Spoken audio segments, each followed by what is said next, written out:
দুটো মিনিট ধার দিন প্লিজ। আপনার এই মূল্যবান সময়টাকে আমি নষ্ট করব না। ধরুন আমরা 10 জন একটা বাড়িতে থাকতাম।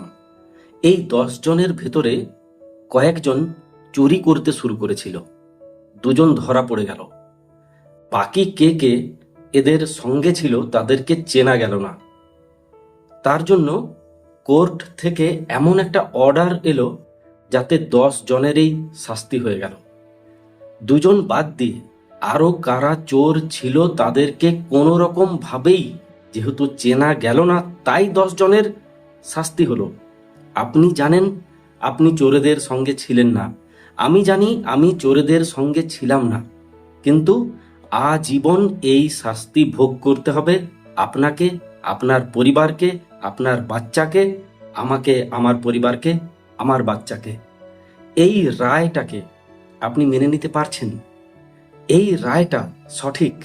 আমি আজীবন শাস্তি পাবো, অথচ আমি জানি আমি চুরি করিনি। আপনি আশা করি বুঝতে পেরেছেন আমি কোন প্রসঙ্গে কথা বলছি। প্লিজ প্রতিবাদ করুন।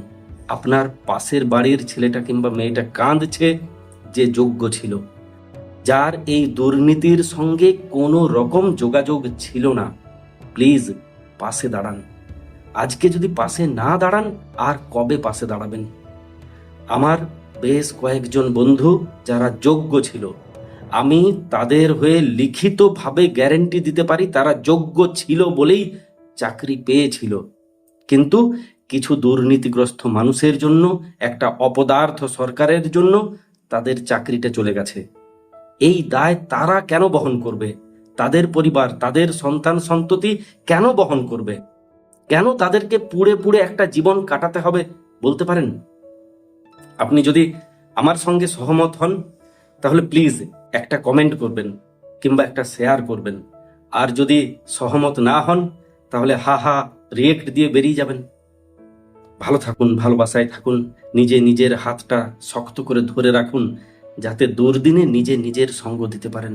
মেরুদণ্ডটা সোজা রাখুন, প্রতিবাদ করুন। প্লিজ অন্যায় দেখলে প্রতিবাদ করুন, যাতে ওই অন্যায়কারীরা এমন ঘটনা দ্বিতীয়বার ঘটাতে না পারে। সেই ভাই বোনদের জন্য আফসোস করা ছাড়া করার তো আর কিচ্ছু নেই।